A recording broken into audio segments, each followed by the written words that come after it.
नमस्कार दोस्तों, स्वागत है आप सभी का संकल्प स्टडी पॉइंट उत्तराखंड में। तो दोस्तों हम देख रहे थे वैदिक सभ्यता हम देख रहे थे दोस्तों। और वैदिक सभ्यता में दोस्तों हमने पार्ट 1 पहले देख लिया है। दोस्तों जिसने नहीं देखा है पार्ट 1 वो ज़रूर जो है दोस्तों प्लेलिस्ट में जाके पहले वैदिक सभ्यता का पार्ट 1 आप ज़रूर देख लें। ठीक है। पार्ट 1 में दोस्तों हमने बताया था कि वैदिक सभ्यता जो है दोस्तों, वैदिक सभ्यता का जो सामान्य परिचय है, मैंने बताया था आपको कि वैदिक सभ्यता के निर्माता कौन थे। ठीक है। वैदिक सभ्यता की जानकारी के स्रोत मैंने आपको बताए थे, पुरातात्विक स्रोत और साहित्यिक स्रोत। ठीक है। पार्ट 1 आपको आप ज़रूर देखिए और उसी के बाद दोस्तों आप पार्ट 2 को देखिए, तभी दोस्तों आपको समझ में अच्छे से आएगा।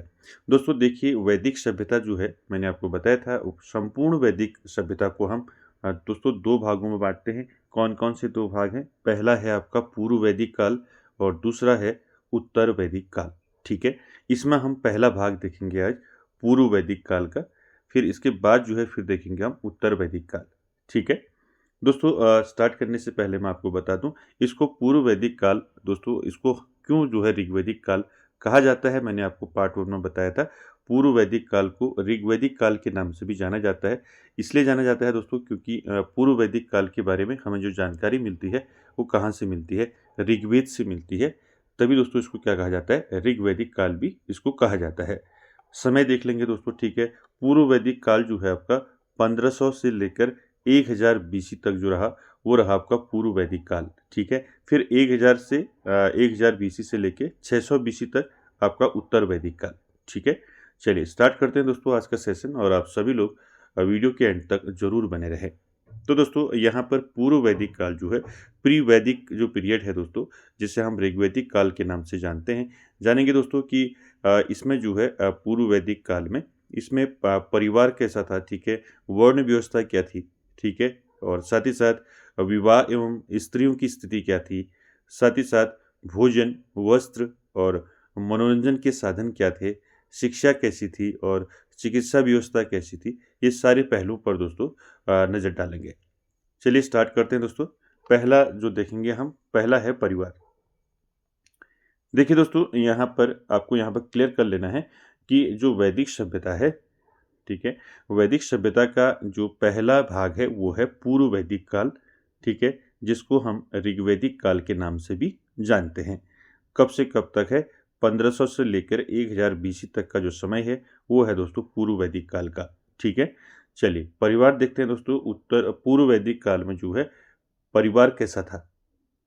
ठीक है। यहाँ से आपकी जो है छोटे छोटे यहाँ से दोस्तों अंदर से क्वेश्चन बनेंगे। ठीक है। आपको सारे क्वेश्चन यहाँ पर नोट करते हुए चलना है। ठीक है। देखिए, चलिए देखिए परिवार की बात करें दोस्तों, तो पूर्व वैदिक काल में जो परिवार था वो कैसा था? परिवार जो है पितृसत्तात्मक था। पूछा जाता है कि पूर्व वैदिक काल का जो परिवार था वो किस प्रकार का था, तो पितृसत्तात्मक था। इस टाइप के क्वेश्चन यहाँ से आपके बनेंगे। ठीक है। देखिए आसानी से दोस्तों इसको आप समझें। मैंने आपको वैदिक सभ्यता जो पार्ट 1 है उसको आप ज़रूर देखिएगा दोस्तों। वहाँ पर मैंने आपको टोटल जो है इसका जो परिचय है वो बताया है, जिससे आप दोस्तों आगे के पार्ट जो आपका पार्ट 2 है, पार्ट 3 इसमें जो आएगा, आप पार्ट 2 पार्ट 3 को अच्छे से समझ पाएँ। इसलिए जो है पार्ट 1 को देखना बहुत ज़रूरी है। वहाँ पर मैंने आपको बता रखा है कि जो आपकी जो वैदिक सभ्यता है इसके निर्माता कौन थे। ठीक है। और किस प्रकार से इसके पुरातात्विक और साहित्यिक स्रोत हमें मिलते हैं, उसको आप ज़रूर देखिए दोस्तों। देखिए पूर्व वैदिक काल यानी कि प्री वैदिक पीरियड जो है दोस्तों, इसमें जो परिवार था वो पितृसत्तात्मक था। एक बार फिर देख लेते हैं। देखिए पूर्व वैदिक काल में एक स्वस्थ पारिवारिक जीवन का विकास हुआ।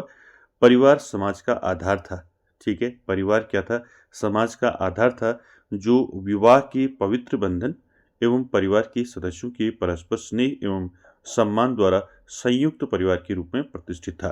तो आपको सीधे क्वेश्चन पूछा जा सकता है कि पूर्व वैदिक काल का जो परिवार था वो किस प्रकार का था। ठीक है। तो परिवार जो था दोस्तों पूर्व वैदिक काल का या ऋग्वैदिक काल का, वो संयुक्त परिवार था। ठीक है। संयुक्त परिवार था, यानी कि एक साथ जो है परिवार रहते थे। साथ ही साथ दोस्तों परिवार जो है पितृसत्तात्मक था।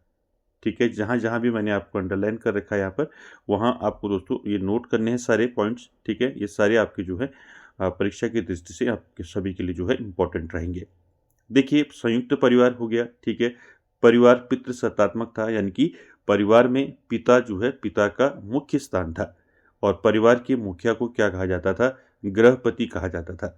दोस्तों ये सारे पॉइंट्स आपको नोट करने हैं, ठीक है। पूर्व वैदिक काल का परिवार कैसा था? संयुक्त परिवार था, ठीक है।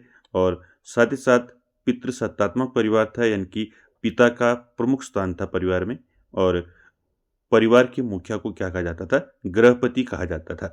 दोस्तों ये सारे फैक्ट याद रखने हैं। आपको सीधे पूछ लिया जाएगा कि पूर्व वैदिक काल में परिवार के मुखिया को क्या कहा जाता था, ठीक है। आंसर रहेगा आपका गृहपति, ठीक है। ये सारे फैक्ट याद रखेंगे, संयुक्त परिवार, पितृसत्तात्मक और गृहपति, ठीक है। चलिए, परिवार आपने देखा दोस्तों किस प्रकार का परिवार था, ठीक है, पूर्व वैदिक काल में। अब देखिए वर्ण व्यवस्था कैसी थी पूर्व वैदिक काल में, ठीक है। वर्णों की व्यवस्था किस प्रकार थी, देखिए। वर्ण व्यवस्था की बात करें तो ऋग्वैदिक काल की शुरुआत में समाज जो है शरीर के रंग के आधार पर बटा था। यानी कि ऋग्वैदिक काल यानी कि पूर्व वैदिक काल के शुरुआत में, ठीक है, स्टार्टिंग में जो समाज था दोस्तों वो शरीर के रंग के आधार पर बटा हुआ था। यानी कि काले गोरे इस पर जो है दोस्तों समाज बटा हुआ था शुरुआत में। लेकिन आर्यजन आपस में व्यवसाय के आधार पर 3 वर्गों में विभाजित थे। मैंने बताया जो आर्य थे दोस्तों, जिन्होंने इस सभ्यता का निर्माण किया, तो आर्यजन आपस में व्यवसाय के आधार पर 3 वर्गों में विभाजित थे। कौन कौन से 3 वर्ग थे आपको याद रखना है। तो व्यवसाय के आधार पर, ठीक है, आर्य जो है दोस्तों व्यवसाय के आधार पर 3 वर्गों में यहाँ पर विभाजित थे। पहला है आपका, ठीक है, ब्राह्मण वर्ग, दूसरा क्षत्रिय वर्ग, तीसरा वैश्य वर्ग, ठीक है। देखिए जो ब्राह्मण वर्ग था इसका क्या काम था, देखिए ब्राह्मण वर्ग का काम था पूजा पूजा यज्ञ, अध्ययन अध्यापन तथा दान लेने देने का कार्य करते थे। कौन? ब्राह्मण वर्ग के लोग, ठीक है। दूसरा क्षत्रिय वर्ग के लोग क्या करते थे? बाह्य एवं आंतरिक खतरों से रक्षा करते थे, ठीक है। तीसरा वैश्य वर्ग जो था दोस्तों, ये क्या था, एक दोस्तों ये शेष सदस्य थे जो अन्य कार्यों में लगे थे, वे वैश्य कहलाते थे, ठीक है। तीनों चीज याद रखेंगे। जो वर्ण व्यवस्था थी दोस्तों पूर्व वैदिक काल में, आपको सीधे पूछा जा सकता है पूर्व वैदिक काल में जो वर्ण व्यवस्था थी वो दोस्तों कितने वर्गों में विभाजित थी, ठीक है। आप याद रखेंगे दोस्तों 3 वर्गों में विभाजित थी। और ये विभाजन जो है किस आधार पर था? व्यवसाय के आधार पर ही विभाजन था दोस्तों, इसको याद रखेंगे, ठीक है। पहला है ब्राह्मण वर्ग, जिसमें कौन आते थे? पूजा यज्ञ, अध्ययन अध्यापन तथा दान लेने देने का कार्य करते थे ब्राह्मण वर्ग के लोग। दूसरा क्षत्रिय वर्ग था, इनका काम था बाह्य एवं आंतरिक खतरों से रक्षा करना। तीसरा था वैश्य वर्ग, शेष सदस्य जो अन्य कार्यों में लगे थे वो वैश्य कहलाते थे, ठीक है। तो दोस्तों तीनों याद रखेंगे। पूर्व वैदिक काल में वर्ण व्यवस्था जो है ये दोस्तों व्यवसाय के आधार पर 3 वर्गों में विभाजित थी, ब्राह्मण वर्ग, क्षत्रिय वर्ग और वैश्य वर्ग, ठीक है, याद रखेंगे। चलिए आगे चलते हैं।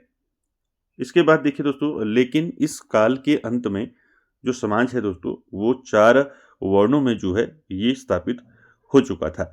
तो देखिए पूर्व वैदिक काल की शुरुआत में ये चीज़ें नहीं मिलती हैं, ठीक है।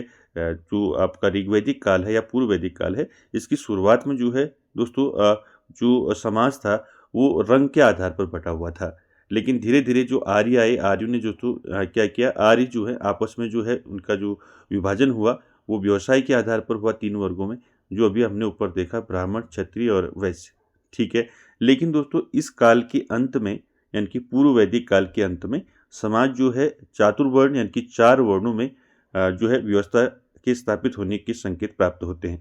यानी कि जो आपका पूर्व वैदिक काल है इसके अंत में दोस्तों जो समाज है दोस्तों वो 4 वर्णों में विभाजित हो गया था। 4 वर्ण आपका ब्राह्मण, क्षत्रिय, वैश्य और शूद्र, ठीक है, याद रखेंगे इसको। क्लियर हो गया यहाँ तक? पहले जो है वर्ण व्यवस्था जो थी 3 ही थी, यानी कि क्षत्रिय आपका जो ब्राह्मण, क्षत्रिय और वैश्य तीनों थे पहले, ठीक है। लेकिन इस काल के यानी कि पूर्व वैदिक काल के अंत में जो है समाज जो है 4 वर्गों में विभाजित हो चुका था, इसके संकेत प्राप्त होते हैं, ठीक है। चलिए अब देखेंगे दोस्तों ऋग्वेद में महत्वपूर्ण शब्दों का उल्लेख किया गया है, यहाँ से क्वेश्चन पूछा जाता है, ठीक है। देखिए देखिए दोस्तों ऋग्वेद में महत्वपूर्ण शब्दों का उल्लेख जो है दोस्तों आपको याद रखना है। यहाँ से क्वेश्चन पूछा जाता है कि किस शब्द का उल्लेख कितनी बार हुआ है, ये क्वेश्चन यहाँ से पूछा जाता है, ठीक है। किसका उल्लेख कितनी बार हुआ है, तो यहाँ पर देखिए जो ओम शब्द है दोस्तों, ओम का जो दोस्तों ये कितनी बार इसका उल्लेख हुआ है ऋग्वेद में ओम का, याद रखेंगे 1028 बार जो है दोस्तों इसका उल्लेख हुआ है। ठीक है, साथ ही साथ जन देख लीजिए, जन 275 बार जो है दोस्तों इसका उल्लेख हुआ है। ब्राह्मण देखिए 14 बार। ठीक है, क्षत्रिय का 9 बार। ठीक है, वैश्य का 1 बार। गाय का याद रखेंगे, गाय का उल्लेख जो है ऋग्वेद में कितने बार हुआ है, 176। ठीक है, याद रखेंगे। गंगा का 1 और यमुना का 3। ठीक है, कुछ दोस्तों ये आपको याद रखने, यहाँ से पूछ लिया जाता है कभी। ठीक है, ऋग्वेद में महत्वपूर्ण शब्दों का जो उल्लेख है कितनी बार हुआ है, ओम का कितनी बार हुआ है पूछा जा सकता है आपको। ठीक है, साथ ही साथ गाय का कितनी बार हुआ है, यमुना का कितनी बार हुआ है। ठीक है, ब्राह्मण का कितनी बार हुआ है, क्षत्रिय का कितनी बार हुआ है। ठीक है, ये सारे आपको याद रखने हैं। ठीक है, ओम का हुआ है 1028 बार। ठीक है, जन का हुआ है 275 बार। ब्राह्मण का हुआ है 14 बार। क्षत्रिय का हुआ है 9 बार। वैश्य का हुआ है 1 बार। गाय का हुआ है 176 बार। और गंगा का हुआ है 1 बार और यमुना का 3 बार। ठीक है, इसको ऐसे ही याद रखेंगे। ठीक है, चलिए यहाँ तक क्लियर हो गया। चलिए आगे चलते हैं दोस्तों, अब बात करते हैं विवाह तथा स्त्रियों की स्थिति। ठीक है, यानी कि पूर्व वैदिक काल में विवाह किस प्रकार से होते थे और स्त्रियों की क्या दशा थी उस समय, इस पर एक बार दोस्तों इसको देखते हैं। देखिए, विवाह तथा स्त्रियों की स्थिति की बात करें पूर्व वैदिक काल में किस प्रकार से था। देखिए, विवाह इस काल में पवित्र संस्कार जो है दोस्तों माना जाता था। यानी कि पूर्व वैदिक काल में विवाह जो है दोस्तों, इसको जो है क्या माना जाता था, एक पवित्र संस्कार के रूप में माना जाता था। यह संबंध अविच्छेद अर्थात नहीं टूटने वाला माना जाता था। यानी कि जो विवाह है दोस्तों, इसको क्या माना जाता था, अविच्छेद। ठीक है, यानी कि नहीं टूटने वाला माना जाता था। विवाह का जो मुख्य उद्देश्य था दोस्तों, वो पुत्र प्राप्ति था। ठीक है, क्या था, पूर्व वैदिक काल में विवाह जो है दोस्तों, इसका जो मुख्य उद्देश्य था क्या था, पुत्र प्राप्ति था। ठीक है, जो कि मृत्यु के बाद मुखाग्नि प्रदान कर माता पिता को मोक्ष प्राप्त करने का अधिकार प्राप्त करवाता था। ठीक है, आप जान सकते हैं दोस्तों, ये अच्छे से आप इसको दिमाग में रखेंगे कि जो पूर्व वैदिक काल में जो मैंने आपको बताया था परिवार कैसे था, परिवार किस प्रकार के थे पूर्व वैदिक काल में, वर्ण व्यवस्था किस प्रकार से थी। ठीक है, उसी प्रकार विवाह किस प्रकार का था। ठीक है, स्त्रियों की स्थिति क्या थी पूर्व वैदिक काल में, तो ये सारे फैक्ट आपको याद रखने हैं। देखिए, यहाँ पर जो विवाह का मुख्य उद्देश्य था वो था पुत्र प्राप्ति करना। ठीक है, इसलिए किया जाता था जो कि क्योंकि दोस्तों आप जानते ही हैं। ठीक है, मृत्यु के बाद मुखाग्नि प्रदान कर माता पिता को मोक्ष प्रदान करने का अधिकार प्राप्त करवाता था। यज्ञ कार्य में पुरुष के साथ उसकी पत्नी की आवश्यकता जो है दोस्तों जरूरी समझी जाती थी। ठीक है, यहाँ पर याद रखेंगे, यज्ञ कार्य में पूर्व वैदिक काल में यज्ञ कार्य में पुरुष के साथ जो है उसकी पत्नी की आवश्यकता जो है जरूरी समझी जाती थी।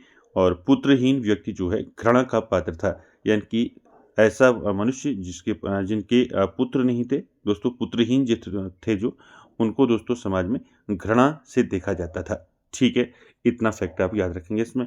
उसके बाद देखिए, कुछ इंपॉर्टेंट बिंदु हैं यहाँ पर, इनको याद रखेंगे। इस काल में बाल विवाह का प्रचलन नहीं था। ठीक है, क्वेश्चन पूछ लिया जाता है, पूर्व वैदिक काल में आपका बाल विवाह का प्रचलन नहीं था। ठीक है, इसको याद रखेंगे। ठीक है, पूर्व वैदिक काल में बाल विवाह का प्रचलन नहीं था। दूसरा देखिए, इस काल से सती प्रथा का उदाहरण नहीं मिलता है। यानी कि सती प्रथा का उदाहरण भी जो है दोस्तों नहीं मिलता है पूर्व वैदिक काल में। ठीक है, उसके बाद देखिए, ऋग्वैदिक समाज में नारियों को पर्याप्त स्वतंत्रता प्राप्त थी।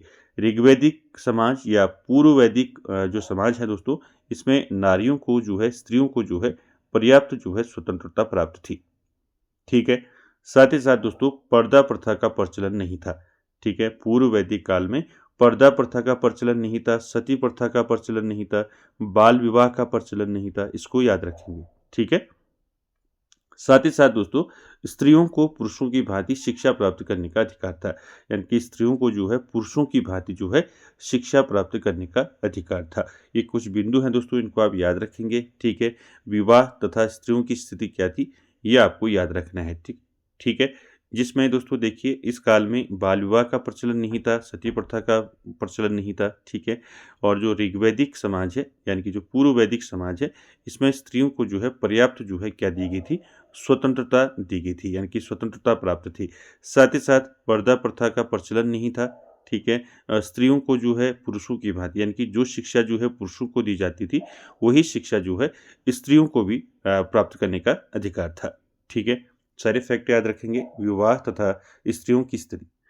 उसके बाद देखिए दोस्तों भोजन।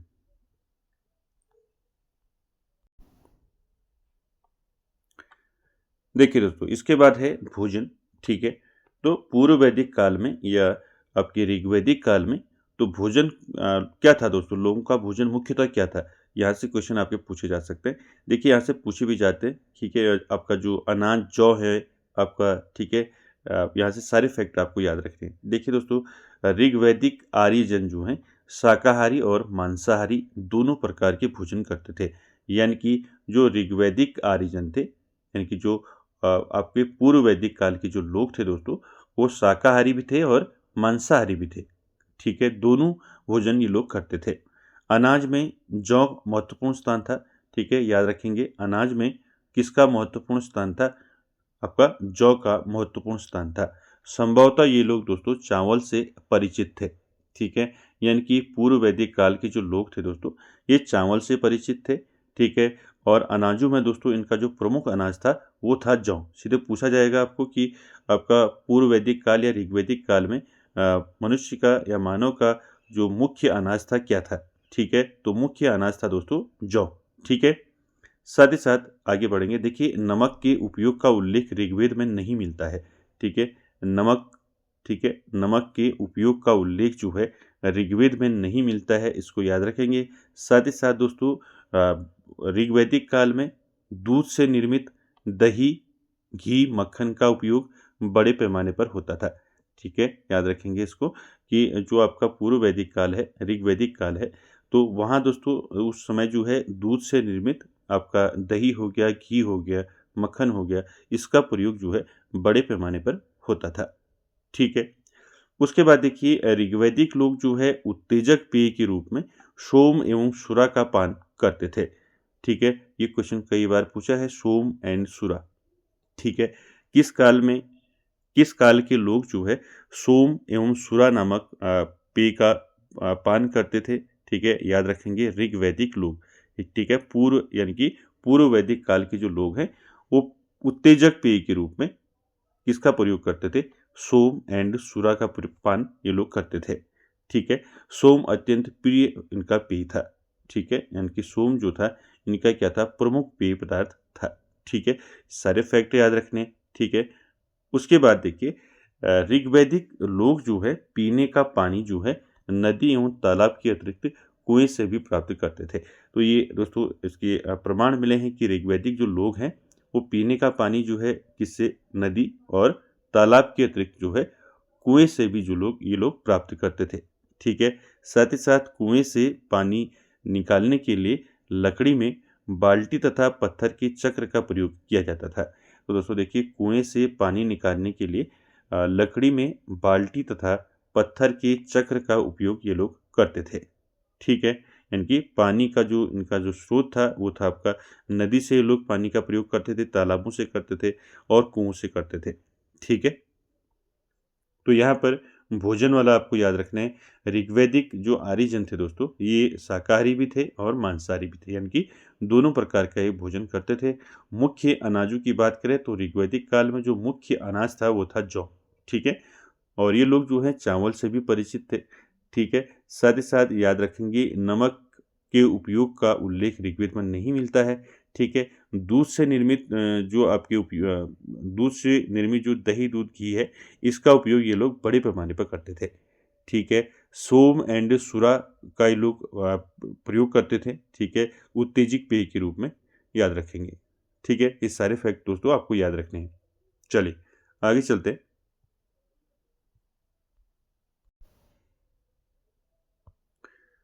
आगे है दोस्तों वस्त्र, ठीक है। अब यहाँ पर आपको याद रखना है कि जो ऋग्वैदिक लोग थे या पूर्व वैदिक काल के जो लोग थे वो किस प्रकार के वस्त्र पहनते थे, ठीक है, यहाँ से भी आपका दोस्तों क्वेश्चन पूछ लिया जाएगा। ठीक है, अधिवास क्या है, ठीक है, परिधान या वास क्या है, नीवी क्या है, ये पूछ लिया जाएगा आपको। ठीक है, तो पूर्व वैदिक काल या जिसे हम ऋग्वैदिक काल के नाम से जानते हैं, इसमें दोस्तों वस्त्र यानी कि जो कपड़े थे दोस्तों किस प्रकार के थे। ठीक है, देखिए आर्यों के जो वस्त्र थे दोस्तों वो ऊन तथा मृग चर्म के होते थे। ठीक है, यानी कि आपका ऊन के कपड़े पहनते थे आर्य लोग। ठीक है, और मृग चर्म, ठीक है, यानी कि जो मृग है उसके चमड़े के दोस्तों ये प्रयोग करते थे वस्त्र के रूप में। आर्यों द्वारा दोस्तों धारण किए जाने वाले वस्त्र जो हैं उनको तीन भागों में या तीन वर्गों में विभाजित किया जा सकता है। तो आपको याद रखना है इनके जो वस्त्र होते थे दोस्तों ऋग्वैदिक काल के यानी कि या पूर्व वैदिक काल के लोगों के, वो ऊन से बने हुए होते थे। ठीक है, और मृग चर्म के बने हुए होते थे। ठीक है, इसको याद रखेंगे। साथ ही साथ आर्यों द्वारा जो वस्त्र पहने जाते थे उनको तीन भागों में विभाजित किया गया है। पहला है दोस्तों नीवी। ठीक है, पहला क्या है, नीवी है। दोस्तों ये नीवी जो वस्त्र था ये दोस्तों एक क्या था, अंदरूनी वस्त्र था। ठीक है, अंदरूनी वस्त्र था नीवी, याद रखेंगे। दूसरा है दोस्तों वास या परिधान। वास या परिधान दोस्तों ये दोस्तों पूर्व वैदिक काल का जो है मुख्य पूर्व वैदिक काल के दोस्तों ये क्या थे, मुख्य वस्त्र थे। ठीक है, वास और परिधान। तीसरा है अधिवास, ये पूछा भी गया है कई बार। ठीक है, अधिवास। ठीक है, अधिवास का मतलब होता है ऊपर से ओढ़कर धारण किया जाता था। ठीक है, ऐसे ऊपर ओढ़ के जो हम वस्त्र धारण करते हैं उनको ये लोग क्या कहते थे, अधिवास। ठीक है, तो तीनों प्रकार के दोस्तों वस्त्र आपको याद रखने हैं। ठीक है, ये तीनों प्रकार के जो वस्त्र हैं ये कब के हैं, पूर्व वैदिक काल के, जिसे हम ऋग्वैदिक काल के नाम से भी जानते हैं। क्या क्या है, नीवी है, ये अंदरूनी वस्त्र था। वास या परिधान यह मुख्य वस्त्र थे। अधिवास ऊपर से ओढ़कर धारण इनको किया जाता था। तो याद रखेंगे आर्यों द्वारा धारण किए जाने वाले वस्त्रों को तीन भागों में विभाजित किया जा सकता है। पहला नीवी, दूसरा वास या परिधान, तीसरा अधिवास। ठीक है, तीनों को याद रखेंगे दोस्तों, आपको पूछा जा सकता है अधिवास क्या है, नीवी क्या था। ठीक है, ये सारी चीज़ें आपको पूछी जा सकती हैं। तो इनको ऐसे ही याद रखना कि पूर्व वैदिक काल में जो आर्य थे दोस्तों वो तीन प्रकार के वस्त्र जो है धारण करते थे। पहला नीवी, दूसरा वास या परिधान, तीसरा अधिवास। ठीक है, चलिए आगे चलते हैं। अगला है दोस्तों आभूषण। ठीक है, देखिए दोस्तों आभूषण की बात करें तो पूर्व वैदिक काल में जो आभूषण है दोस्तों इसमें पुरुष और महिलाएं जो हैं दोनों जो हैं आभूषणों का प्रयोग करते थे। ठीक है, याद रखेंगे पुरुष और महिलाएं जो हैं दोनों जो हैं सोने तथा अन्य बहुमूल्य पदार्थों से बने आभूषण पहनते थे। तो याद रखेंगे आभूषण की बात आई। ठीक है, तो पूर्व वैदिक काल और ऋग्वैदिक काल के जो लोग हैं उसमें पुरुष और महिलाएं दोनों जो हैं ये दोनों आभूषणों का प्रयोग करते थे। और आभूषण जो है दोस्तों सोने तथा अन्य बहुमूल्य पदार्थों के होते थे। ठीक है, इसके बाद दोस्तों मनोरंजन के साधन जो हैं इस पर देखते हैं। देखिए पूर्व वैदिक काल में या ऋग्वैदिक काल में मनोरंजन लोग किस प्रकार से करते थे, मनोरंजन के क्या साधन थे। ठीक है, देखिए आर्य लोग दोस्तों हर्षोल्लास युक्त जीवन जीते थे। वे विविध प्रकार के मनोरंजन के साधनों से परिचित थे। अब कौन कौन से मनोरंजन के साधनों से ये परिचित थे, ठीक है, जिनमें प्रमुख है दोस्तों रथ दौड़ और घुड़दौड़। ठीक है, इनको याद रखिए, रथ दौड़ और घुड़दौड़ जो है ये प्रमुख जो है दोस्तों मनोरंजन के साधन थे पूर्व वैदिक काल में। ठीक है, पूछा जाएगा आपको किस काल में रथ दौड़ और घुड़दौड़ जो है प्रमुख जो है मनोरंजन के साधन थे। आंसर हो जाएगा पूर्व वैदिक काल या ऋग्वैदिक काल। ठीक है, इसको याद रखेंगे। रथ दौड़ और घुड़दौड़ जो है आदि के रूप में मनोरंजन के लिए लोकप्रिय था। ठीक है, साथ ही साथ दोस्तों रथ दौड़ तो राजसूय यज्ञ में एक आवश्यक अनुष्ठान के रूप में शामिल था। तो ये राजसूय यज्ञ होता है। ठीक है, राजसूय यज्ञ में जो है जो रथ दौड़ था दोस्तों ये क्या था, इसको एक अनुष्ठान के रूप में शामिल किया जाता था। ठीक है, याद रखेंगे इसको।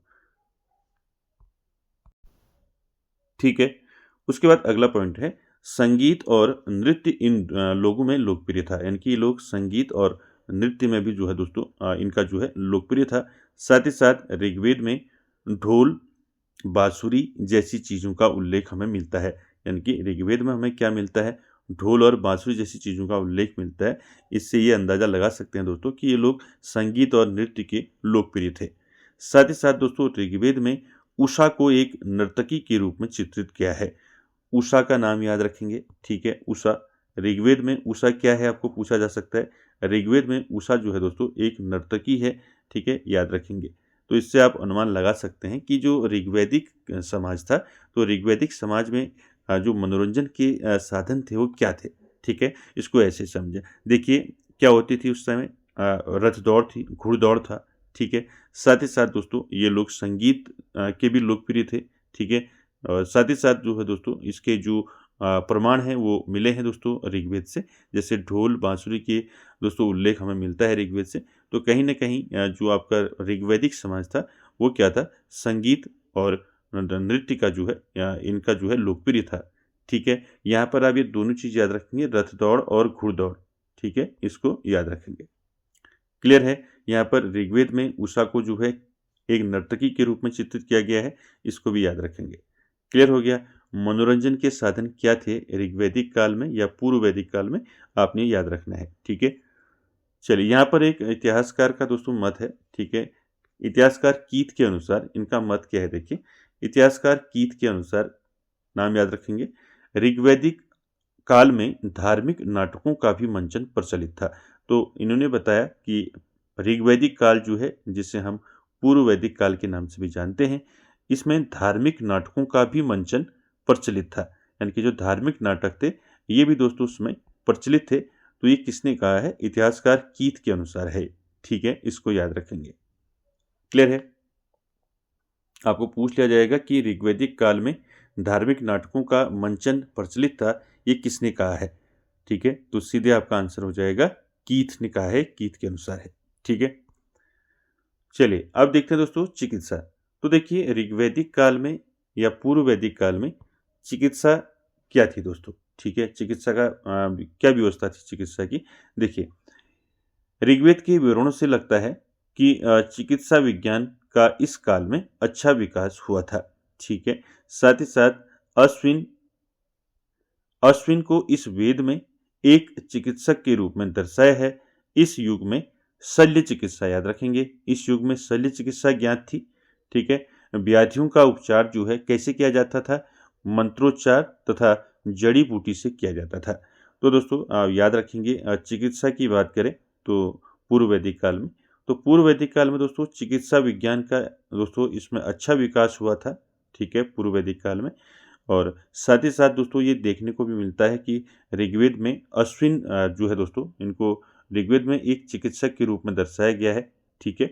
और इस युग में दोस्तों क्या था, शल्य चिकित्सा जो है ज्ञात थी, ठीक है। लोग जो हैं जो बीमारियां होती थी उस समय, यानी कि जो बीमार होते थे लोग, उनको किस प्रकार से ठीक किया जाता था, मंत्रोच्चार से उनको ठीक किया जाता था, जड़ी बूटी से उनको सही किया जाता था, ठीक है, याद रखेंगे। क्लियर है। आगे चलते हैं शिक्षा।